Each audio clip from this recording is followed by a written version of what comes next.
¿Qué tal? Bienvenidos a ¿Y ahora qué? En el debate de hoy.es seguimos recibiendo a grandes periodistas para charlar con ellos sobre el presente y el futuro del país y de los medios de comunicación con la crisis del coronavirus como telón de fondo. Podéis escuchar todos los programas en iVoox, Spotify, Apple Podcast y también en YouTube. José Ignacio, todo tuyo. Gracias, Pablo. Esta edición vamos a tener el privilegio de hablar con un periodista que es clave en la historia de España. Si a este país le faltaba un diario de referencia internacional, como era Le Monde o The New York Times, este acabó siendo el que empezó dirigiendo a nuestro invitado después de un complejísimo proceso de fundación que se extendió durante 4 años. Vamos a hablar con él, Pablo y un servidor, con la ayuda de Marta García Bruno, hoy profesora de la Universidad Francisco de Vitoria, descendiente de familia dedicada a la impresión y las artes gráficas. Qué bonito negocio analógico de los tiempos que se van, y que terminó la empresa familiar imprimiendo los especiales del diario El País. Eso te conecta remotamente con muchas cosas que se van a comentar en los próximos minutos. ¿Qué tal? ¿Cómo estáis? Así es, precioso oficio que al que mi abuelo dedicó casi toda su vida. Mis padres se conocieron, de hecho, en una editorial precisamente del Grupo Prisa, en la que ambos trabajaban en los años 80, y esa descripción verídica que acabas de hacer y que te agradezco, pues es uno de los motivos por los que aprecio todo lo impreso y una de las razones por las que soy periodista. Bueno, pues de periodistas va esto, porque si algo caracteriza la biografía de nuestro invitado es que ha ejercido el periodismo casi siempre desde posiciones de poder. Lo explica maravillosamente bien en uno de los mejores libros de memorias periodísticas editados en España en los últimos años. Primera Página, en Pueblo, en Informaciones y durante unos meses en Televisión Española, episodio muy explotado por sus detractores que él cuenta también con cierto detalle en el citado libro. Pero sobre todo, primer director del País desde 1976, quizá la empresa periodística más exitosa de la España democrática. Con Jesús de Polanco participa en la creación de un multimedia, se decía entonces, que sobre la base inicial de Santillana llegó a abarcar desde la cadena SER a la tele de pago de Canal Plus, a la cadena de librerías Crisol o la revista de pensamiento Claves de Razón Práctica. Académico de la lengua, hoy es presidente de honor de ese diario que fundó. Autor de tribunas que no suelen concordar demasiado con la línea editorial actual de la cabecera, y ha empezado a firmar de manera asidua reseñas de libros en el suplemento Babelia. Juan Luis Cebrián, muy bienvenido. Bien hallados los tres. Muchas gracias por todo y gracias por esa presentación tan generosa. Señor Cebrián, en medio de toda esta crisis del COVID, le tenemos que preguntar por el título de nuestro podcast, que no es otro que ¿y ahora qué? ¿Y ahora qué, señor Cebrián? ¿El futuro vuelve a no ser lo que era? Bueno, los periodistas contamos lo que pasa, lo que está pasando. Y a mí no me gusta hacer predicciones, entre otras cosas porque muchas veces no se cumplen y entonces pues queda uno como un idiota, ¿no? Ahora yo creo que nadie sabe efectivamente lo que está pasando, empezando por la enfermedad. Nadie conoce realmente este virus, nadie conoce en qué consiste la enfermedad. Empezaron diciéndonos que era una enfermedad que afectaba al aparato respiratorio, luego resultó que a lo que afecta es a los vasos sanguíneos y concretamente a la cantidad de oxígeno, por lo tanto a los hematíes y a las alteraciones que se producen en el sistema circulatorio. Afecta a unas personas de manera muy diferente que a otras. Es obvio que afecta más a las personas mayores. Yo estoy en el grupo de riesgo como tantos otros, pero en realidad nadie sabe cuál es el comportamiento todavía del virus. Y nadie sabíamos cómo se iba a comportar un confinamiento de este género mundial. El virus o la lucha contra el mismo ha paralizado la actividad en todo el mundo y en todo el mundo prácticamente a la vez. Tenemos una recesión como no ha existido prácticamente nunca jamás.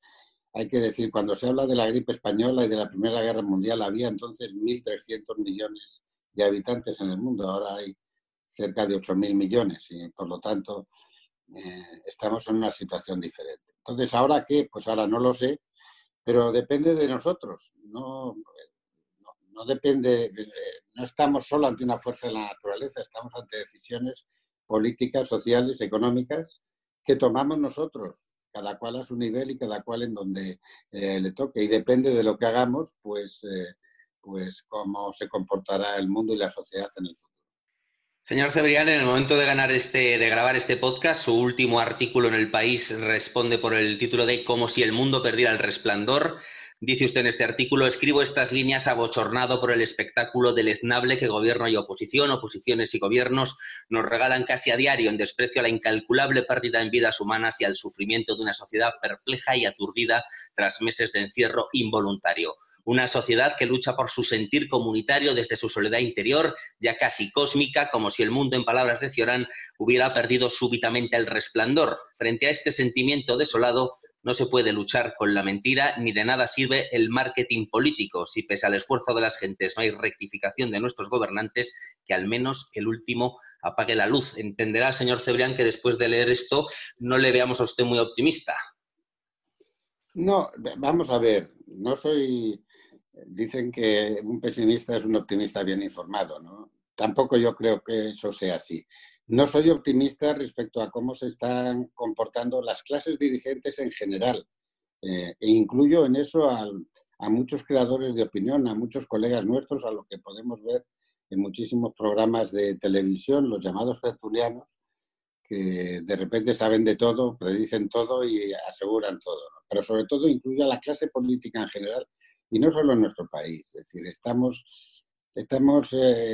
ha habido una bajada de calidad de la dirigencia política en todo el mundo, fruto de muchas cosas, y esta dirigencia política se encuentra además ante un desafío verdaderamente novedoso para ellos, ¿no? Entonces, a mí lo que me preocupa es que en según qué casos, y en la mayoría de los casos y en la mayoría de los países, en la actividad de los políticos para luchar contra el coronavirus se mezcla también su deseo o de renovar en unas elecciones o de mantener su prestigio ante las clases populares para seguir en el poder o qué sé yo, ¿no? Otras veces hay unos deseos menos confesables. Entonces, lo que es evidente es, primero, desde el punto de vista epidemiológico, no hemos avanzado mucho, ¿eh? Si uno lee las crónicas de la gripe española hace más de un siglo, lo que recomendaban los epidemiólogos era que nos laváramos las manos, que lleváramos una mascarilla y que mantuviéramos la distancia social. Pues hay que decir que en 100 años pues no hemos aprendido casi nada, ¿no? Segundo, ha habido muy poca, en según qué sectores, muy poca humildad científica.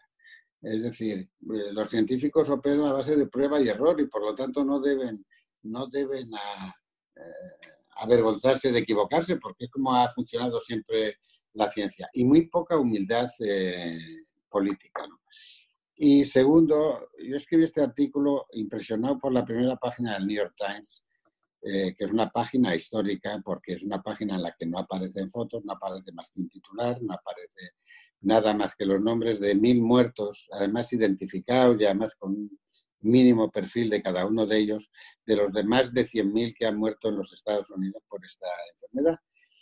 Y justo al día siguiente, toda la prensa española publicaba en su primera página un anuncio del gobierno donde decía que salíamos más fuertes, y yo no lo creo. Salimos más débiles y no pasa nada. No es culpa del gobierno, no es culpa de nadie, aunque cada cual tenga sus responsabilidades, pero salimos no solo más débiles, muy débiles de esta situación, aparte de que no salimos todavía. Y yo decía, qué diferente la historia del periodismo americano con esa página del New York Times y la historia del periodismo español con una primera página que era igual en La Razón, en el ABC, en El País, en El Mundo, en La Vanguardia, en El Periódico de Barcelona y en todos los demás periódicos, y que transmitía un mensaje. Y que transmitía un mensaje que contradecía muchas veces a los mensajes y a las opiniones editoriales de los mismos periódicos que lo publicaban. Y yo creo que eso también el gobierno lo ha hecho abusando de la debilidad de la situación de los medios de comunicación y era un mensaje sectario, no era un mensaje que llamara a la unidad en contra de lo que el gobierno viene predicando. Y por eso escribí esa columna. Y reconozco las dificultades que tiene nuestro gobierno y cualquier otro gobierno. Reconozco que es muy fácil ser profetas del pasado, como ahora se dice, pero no todos los que hemos tratado de explicar que había signos que podían hacer previsible lo que luego ha pasado, no toda la gente que pone de relieve que se habían ocultado informaciones o que no se habían hecho caso de ellas son profetas del pasado. Es decir, hay muy poco debate democrático y ha habido mucha limitación, incluso suspensión de derechos democráticos en nuestro país, ¿no?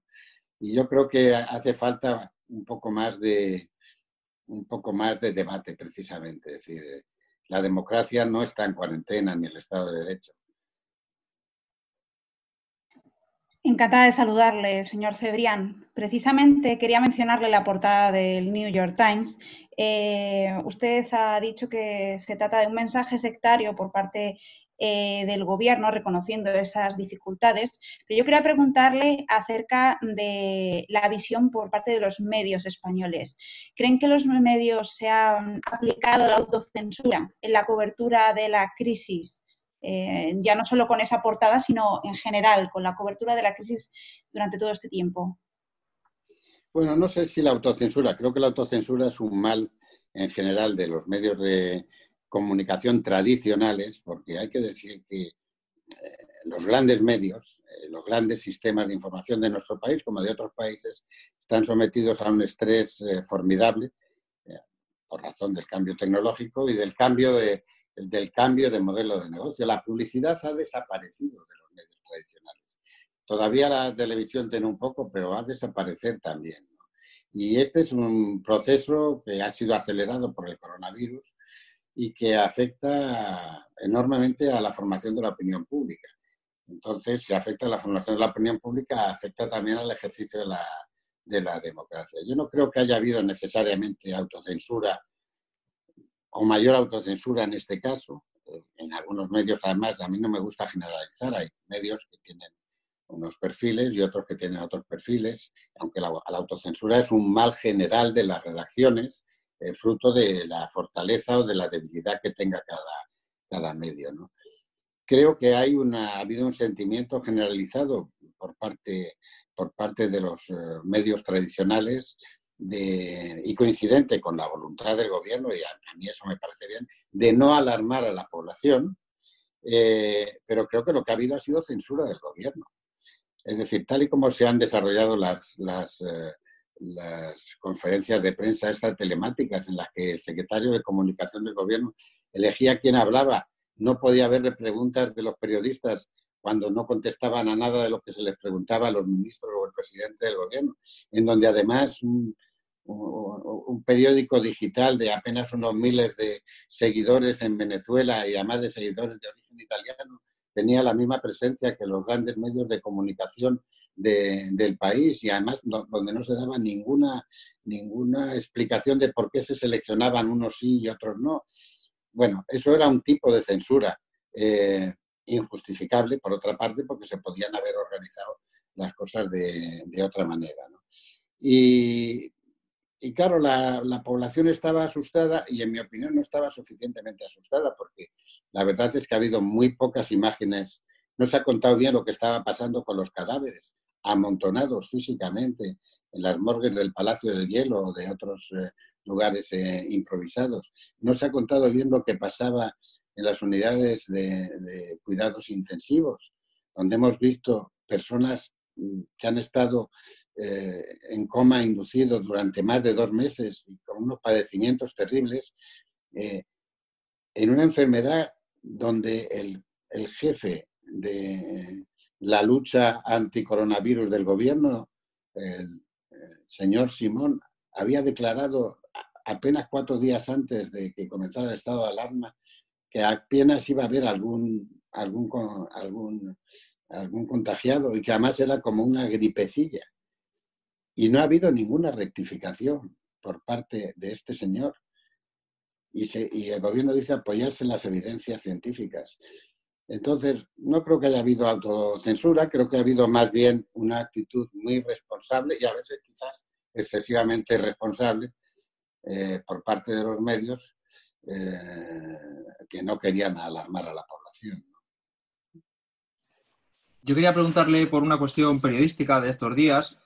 Se van sucediendo, podríamos decir, las filtraciones, ¿no? El off the record de Irene Montero, estamos prácticamente a diario viendo en los periódicos informes judiciales. Si remontamos un poco la mirada, hemos visto hasta las grabaciones de un supermercado de hace unos cuantos años. ¿El periodismo de investigación está quedando eclipsado por un periodismo de filtración? ¿Se nos está olvidando preguntarnos en ocasiones a quién le beneficia este tipo de informaciones publicadas así de repente? Yo no soy crítico con el periodismo de filtración porque el periodismo de investigación funciona también a base de filtraciones. Digamos, Watergate, que es el imaginario más importante de los periodistas del último medio siglo, fue una filtración directa de un alto funcionario de la Casa Blanca, ¿no? Otra cosa es que sobre las filtraciones los periodistas tienen que hacer investigación, igual que los detectives o que los policías o que los espías. Es decir, lo que no vale es simplemente ser receptores de la filtración y no hacer un trabajo periodístico o de investigación sobre ella. Hombre, es muy preocupante, pero no lo es ahora solo, lo ha sido en el pasado, que muchos medios de comunicación han dado a los informes policiales de la UCO o de otras oficinas de información policial un valor absoluto, como si lo que dice la policía o la Guardia Civil sea siempre verdad, lo cual es, desde un punto de vista periodístico, pues es un fracaso, ¿no? Es una fuente de información más, ¿no? Pero no es necesariamente la verdad, según sabemos. Y en los casos donde están los jueces de por medio, también los jueces se equivocan. Pero, en fin, por lo menos hay una verdad judicial, que aunque esté equivocada, es la que vale para establecer las sentencias, los autos y las decisiones judiciales. Entonces, yo no estoy contra las filtraciones, estoy contra la revelación de la fuente de las filtraciones. Creo que una filtración cuya fuente se revela empieza a ser algo más parecido a la propaganda. No se sabe de quién, si del que la filtra o del que recoge la filtración, ¿no? El secreto de las fuentes es fundamental y ahí empieza el periodismo de investigación, porque si tú no revelas la fuente, pero tu fuente es fiable y además la contrastas, entonces puedes dar una información fiable sin necesidad de atender a cuál es la fuente, que a veces te da más credibilidad y otras veces te la quita, según hemos visto. Ahora lo que se nos viene encima es la crisis económica. Una vez termine la crisis sanitaria, va a ser duro para los medios de comunicación, o eso nos tememos, por lo menos justo en un momento en el que a lo mejor las grandes cabeceras tienen que dar la batalla pues, frente a los bulos, fake news, las informaciones que llegan por WhatsApp. No sé si hay que ponerse en lo peor e imaginarse un escenario de cierre de medios en el corto o medio plazo, y también quería preguntarle qué le parece el modelo de suscripción de pago que ha implantado el país. Bueno, vamos a ver la desaparición de muchos medios y la aparición de muchos más. Lo que pasa es que son medios diferentes, ¿no? Esto es fruto de la revolución tecnológica y ya lo sabíamos. Lo que pasa es que la situación del coronavirus ha acelerado más el proceso. Yo vengo desde hace años y algunos disgustos incluso con mis colaboradores y con los empresarios a los que yo servía, etcétera. Algunos disgustos me costó por decir que la prensa en papel iba a desaparecer y ya está desapareciendo, ¿no? Pero el problema no es si desaparece o no la prensa en papel, lo que desaparece es los medios de comunicación. Es decir, ¿qué hacemos con una cosa que se llama medios en una sociedad que es precisamente desintermediada, ¿no? Ahora cualquiera puede hacer un medio de comunicación. Cualquiera es cualquiera. Y de hecho, pues uno lanza un blog en su computadora o es un influencer en YouTube y de repente pues se convierte en un comunicador importantísimo con incidencia en los comportamientos sociales. Entonces, a partir de ahí, el concepto de medios está desapareciendo. Ha desaparecido el modelo de negocio. La publicidad se marchó de los periódicos hace ya mucho tiempo. Los periódicos vivían fundamentalmente de los anuncios pequeños, de los clasificados o de los anuncios por palabras. Esos desaparecieron hace ya prácticamente 10 años del universo de la prensa escrita. La prensa escrita en todo el mundo publica fundamentalmente anuncios de prestigio de marca. Estamos publicando anuncios de las compañías de la luz, que por cierto no son muy eficientes ni sirven como es debido a los clientes en este país. y uno va a contratar más luz o menos luz, o va a cambiar de compañía porque haya anuncios en los periódicos. Efectivamente no. Pero también vemos que las marcas de lujo son anunciantes en periódicos, algunos muy progresistas como Le Monde. Los anunciantes principales resulta que son las marcas de lujo, donde la gran mayoría de los lectores de Le Monde probablemente no podrán comprarlas. Pero ¿qué hace ese anunciante? Tratar de sumar el prestigio de la marca de Le Monde a su propio prestigio, ¿no? Entonces, el mundo de la comunicación, como lo conocíamos, ha desaparecido. Yo cito mucho un libro de Neil Ferguson que se llama La Torre y la Plaza, donde él explica bien algo que yo también, por otra parte, había imaginado, y es que estamos en una revolución similar a la que se produjo después de la invención de la imprenta. Y la invención de la imprenta generó muchos bienes para la humanidad, muchísimos, y para el conocimiento, y para el desarrollo económico y espiritual de las gentes, ¿no? Pero generó también las guerras de religión y un desorden social en el que hubo muchas víctimas y que tardó cerca de 3 siglos en organizarse hasta que llegó la sociedad industrial. Bueno, el desorden generado por Internet es inimaginable todavía. Además, estamos en los principios. Y es un desorden con el que vamos a convivir. Fake news, posverdad, etcétera, todo eso se va a multiplicar y tiene efectos sobre los medios tradicionales de información, pero sobre todo tiene efectos sobre la profesión del periodista, algunos buenos. Antes, para fundar un periódico tenía que hacer un montón de cosas complicadísimas y no era fácil. Ahora, para fundar un periódico solo necesitas tu cerebro, tu computadora y tener acceso a las redes. Y eso hizo Arianna Huffington y tuvo un enorme éxito, por cierto, éxito hasta económico, ¿no? Todo esto está cambiando el orden social y, por lo tanto, tendrá que haber un contrato social. Y estamos en el comienzo del cambio, estamos en la prehistoria. He dicho antes que tardamos casi 300 años, desde que se inventó la imprenta hasta que hubo algo parecido a un periódico, pasaron casi 300 años, ¿no? Ahora han pasado solo 30 años desde Internet y esto va muy deprisa. Twitter es de hace apenas una década. No, es que no nos damos cuenta que Twitter generó además luego las revoluciones árabes y está ahora generando las manifestaciones violentas en los Estados Unidos. No, todo es diferente y en ese sentido los medios tradicionales tienen grandes problemas, fundamentalmente porque la transformación digital para las empresas analógicas, por cierto, no solo en el mundo de la comunicación, en el mundo de la medicina o el mundo de la abogacía va a experimentar transformaciones similares.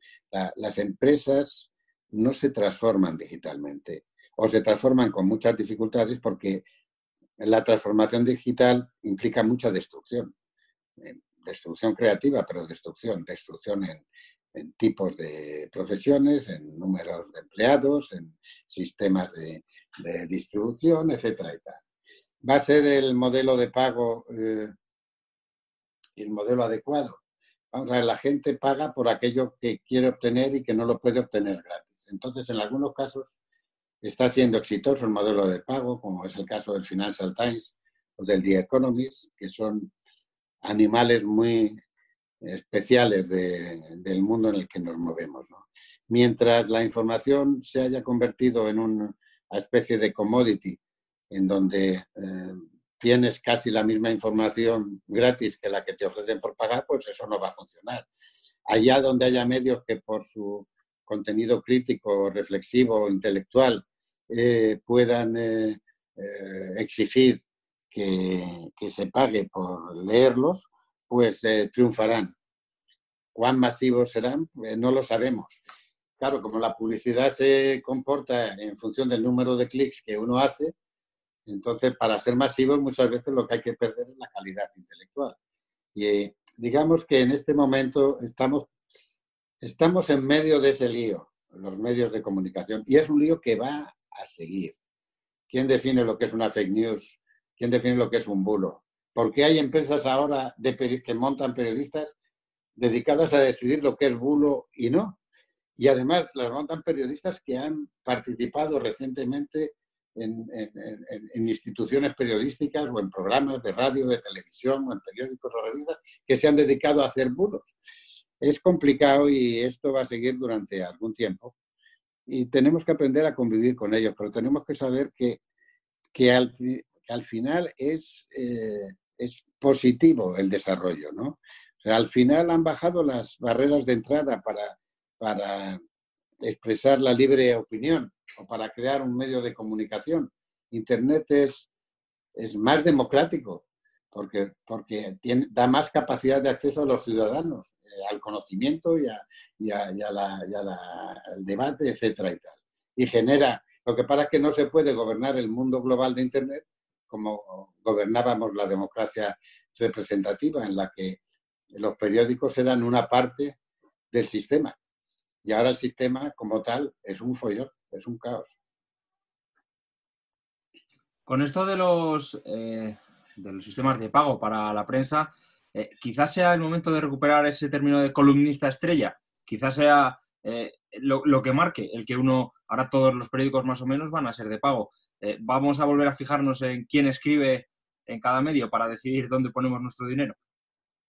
Teniendo en cuenta simplemente una adenda, la tradicional animadversión que ha tenido usted por este concepto, que lo explica también en el libro, cuando fundan El País, esa prevención que tienen contra el columnismo estrella, quitando a Paco Umbral, ¿no? Sí. No, vamos a ver, o sea, el columnismo ha sido un clásico del periodismo durante los 2 últimos siglos. De hecho, el columnismo como tal nace con el comienzo de la libertad de prensa e imprenta. No hay un Larra en España hasta que no empieza la Constitución en Cádiz. Hay que decir, en Cádiz había 64 periódicos, un Cádiz que tenía apenas 20.000 habitantes, el Cádiz de los debates constitucionales, había hasta 64 periódicos, algunos diarios, otros semanales, otros mensuales, etcétera, 64 periódicos. Y además muy combativos y desde luego cada cual defendiendo a un diputado, a un sector, a una facción. Y ahí estaba el pobrecito hablador de Larra, entre otros, ¿no? Entonces, hay una característica que todavía no sabemos bien cómo funciona, y es que la gente en Internet no sigue las marcas, sigue o las noticias o a los autores de las noticias. Y los columnistas, esos estrellas, en realidad lo que son influencers y no necesariamente son columnistas. Yo siempre pongo de ejemplo, no sé cuántos millones de seguidores tiene Kim Kardashian, pero tiene 70, 80 millones. No hay ningún político, ni siquiera ninguno tan extravagante y tan estúpido como Trump, que tenga 80 millones de seguidores, o 100 millones como tiene. ¿Y qué ha hecho Kim Kardashian? ¿Por qué tiene,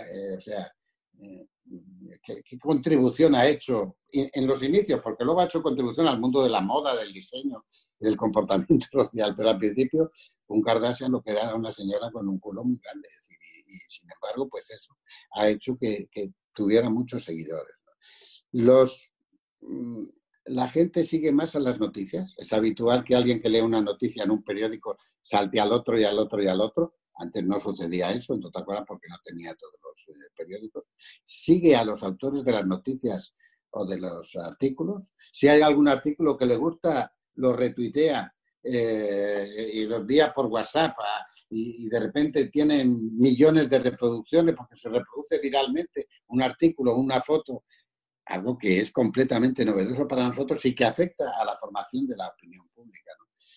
Hay ahora, no me acuerdo cuánto, porque he estado escribiendo un artículo para un libro de la academia, pero creo que hay 600 millones de blogs en el mundo, y de los cuales son activos por lo menos 5 o 6 millones de blogs diarios. Es decir, es una barbaridad esto, ¿no? En todos los idiomas, ¿no?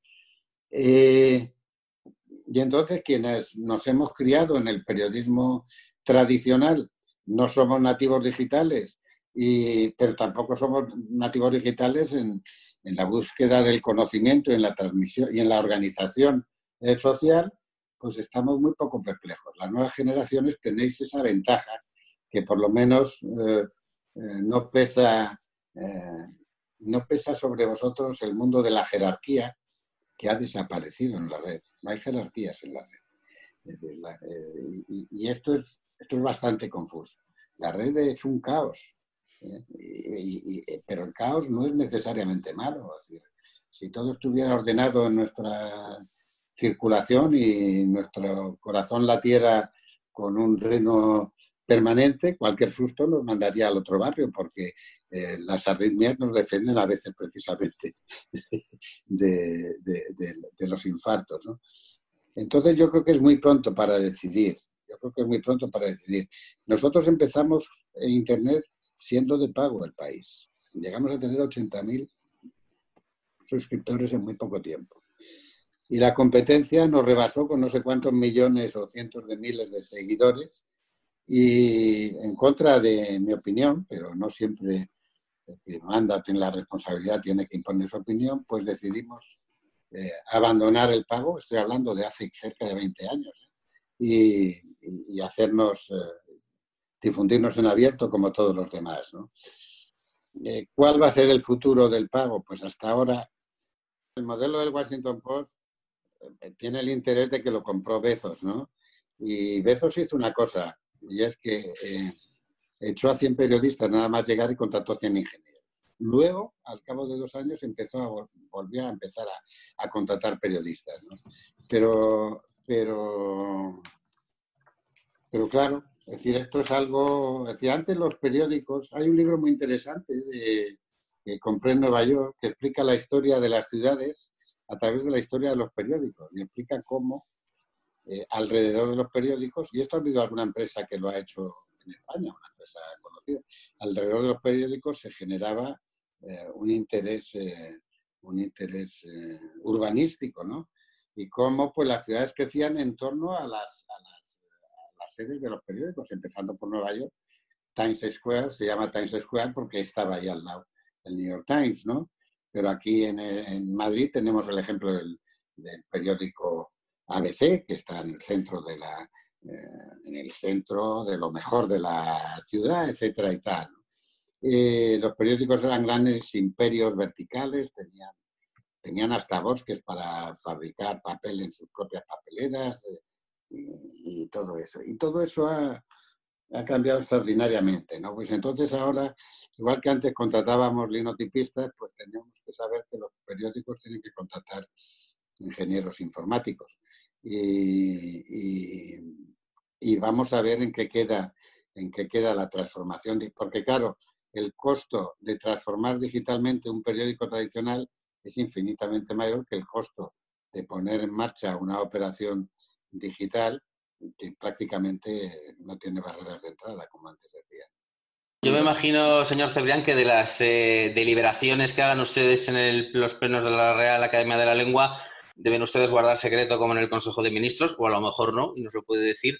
Nos puede decir qué debates han tenido sobre todos estos neologismos que están surgiendo al hilo de la pandemia. Sí que creo que le podemos preguntar a usted a nivel personal si tiene pensado incorporar a su lenguaje habitual expresiones como nueva normalidad, por ejemplo. No, bueno, no, los debates que estamos teniendo, y lo estamos teniendo todavía, es sobre algunas palabras que no existían o que son de un uso novedoso, como confinamiento, confinar, desescalada, videollamada.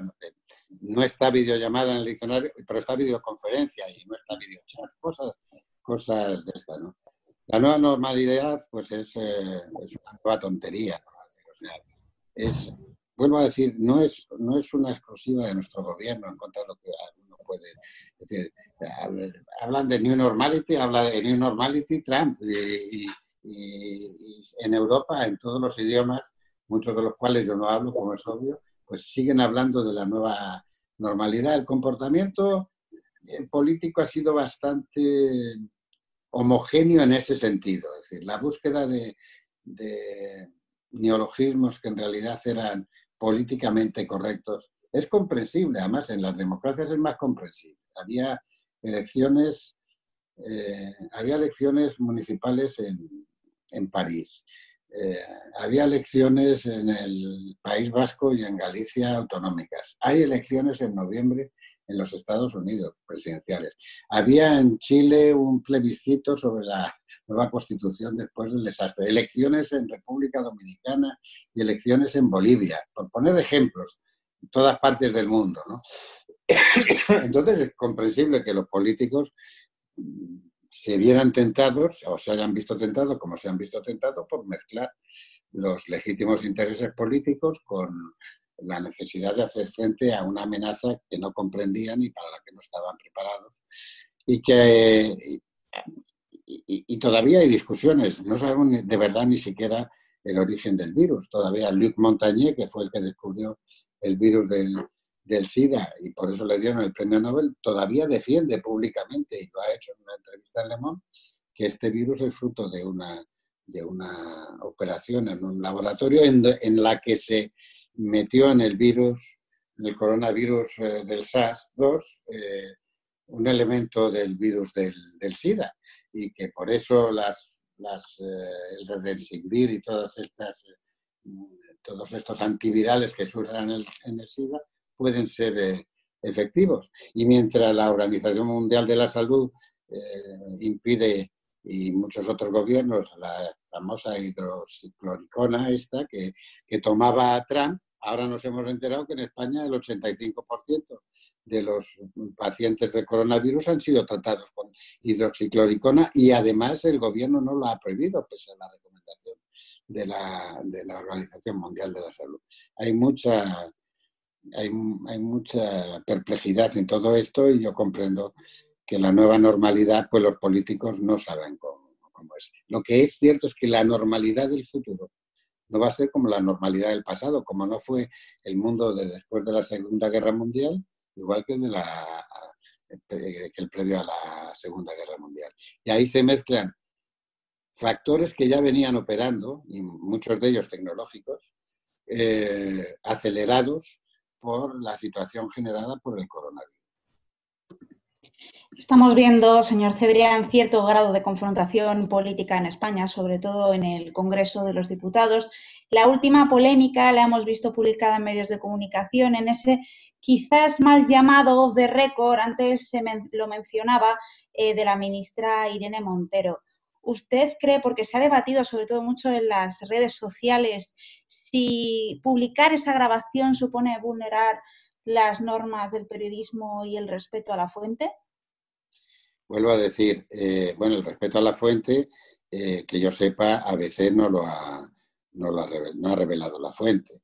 Vuelvo a decir, yo en esto soy modestamente un clásico, ¿no? El New York Times solía poner en su primera página all the news that fit to print, todas las noticias que merecen ser publicadas. Los medios se deben a sus usuarios, se deben a sus lectores, se deben a sus oyentes y se deben a sus televidentes, a sus usuarios o a sus usuarios en la red. Es a quien se debe. No se deben a los gobiernos, no se deben a nada de eso. Algunas veces he comentado, yo fui presidente del Instituto Internacional de Prensa, estuve en su comité directivo durante cerca de 10 años y ahí trabajé con los MacGregor of Darris. Los MacGregor era un tipo interesante porque fue el autor de la comisión de quejas, el que llevaba la comisión de quejas en el Parlamento británico cuando hubo un lío formidable con los tabloides, etcétera y tal. Y esa comisión de quejas, y además le nombraron Lord, era un Lord de mentira, no era un Lord, pero le nombraron Lord fruto del buen trabajo que hizo para el Parlamento británico. Y él llegó a una conclusión con su comisión, y es que el principal enemigo de la libertad de expresión en todos los países, desde luego en la democracia, son los gobiernos. No son el único enemigo, pero quienes más tentados están de ejercer la censura o de intervenir sobre los tribunales, como es obvio, o de tratar de limitar los poderes de los parlamentos, pues son los gobiernos. Pues es normal, además, que sea así, ¿no? Entonces, primero, yo creo que los periódicos o los medios de comunicación, y no digo yo que yo siempre haya hecho eso así necesariamente, pero porque operan condiciones y nadie está libre de culpa, pero los periódicos los medios de comunicación lo que tienen que trabajar los periodistas es por saber que lo que cuentan es la verdad.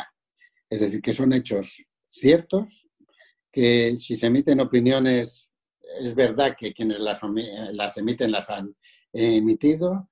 Hay que comprobar cuando hay conflictos las 2 o 3 partes del conflicto y la versión de cada parte del conflicto. Si hay una huelga hay que hablar con la empresa y hay que hablar con los sindicatos. Y no tienen que revelar las fuentes. Si se revelaran las fuentes, por ejemplo, esto hay un libro de Sciacca muy famoso sobre el caso Moro. Dice, si no se protegieran las fuentes de información, no sabríamos nada sobre lo que había pasado con el caso Moro, por ejemplo, que el primer ministro italiano que fue asesinado. Y no debemos tanto pensar en las consecuencias. Las consecuencias de que la gente conozca la verdad no son culpa de los periodistas. Es decir, es duro esto, ¿eh? Es decir, no es muy fácil de decir y no es tan fácil de cumplir, en todo caso, porque uno mismo siente responsabilidades cuando ejerce una función de edición y decide contar esto o no contarlo, ¿no? Pero yo creo que esa es la norma. Y después de esto, he de decir que ese caso de Irene Montero a mí no me parece tan interesante. O sea, es decir, yo creo que efectivamente hubo una negligencia por parte del gobierno, no respecto a la manifestación, o especialmente respecto a la manifestación, sino respecto a todo lo que estaba pasando. Yo puedo decir que yo personalmente me autoconfiné el día 10 sin esperar a que hablara nadie, simplemente por lo que veía y por lo que veía que estaba pasando en Italia, por lo que había ido a Canarias, ya había visto que había un hotel donde estaban todos confinados y que yo pertenecía al grupo de riesgo y dije, pues mejor me quedo en casa. Y el día decidí quedarme en casa sin que nadie me obligara y creo que como yo mucha gente. O sea, sí creo que el gobierno desoyó o no atendió las señales que desde meses atrás se venían produciendo y tenía acceso a informes oficiales o oficiosos y científicos a los que no teníamos acceso los mortales normales y que sin embargo estábamos viendo que pasaba algo. Pero el tema de Irene Montero en este caso no me parece especialmente revelador de nada, ¿no? Habló usted antes de censura en las ruedas de prensa del Palacio de la Moncloa por ese sistema tan peculiar en el que se han estructurado. Usted, desde el tardofranquismo hasta Pedro Sánchez, ha visto a muchos gobiernos gestionar muchas crisis. En esta se ha traducido en una gran profusión de ruedas de prensa. Es verdad que en lo peor de la pandemia prácticamente la televisión era un non-stop de ruedas de prensa de responsables políticos, pero eso, paradójicamente, lo mismo usted tiene otra opinión, no se ha traducido en una mayor transparencia. Es que no eran ruedas de prensa. Era promoción o defensa de la gestión del gobierno. Es decir, ¿qué rueda de prensa es una en la que uno pregunta una cosa? No le contestan nada de esa cosa, ni sí, ni no, ni qué sé yo. Le hablan de otro tema y dicen que están haciendo lo mejor que saben y el que ha preguntado no puede repreguntar. Es decir, ¿qué rueda de prensa es esa donde no hay intercambio entre los periodistas? Y hay que decir, vamos, no es que sea yo un admirador de Trump, pero por lo menos hay que decir que en las ruedas de prensa de la Casa Blanca, pues había debate tan fuerte como que a veces Trump echaba a los periodistas de la rueda de prensa porque le contradecían, etcétera, ¿no? No han sido ruedas de prensa. El gobierno no ha sido transparente, no ha dado información, ninguna.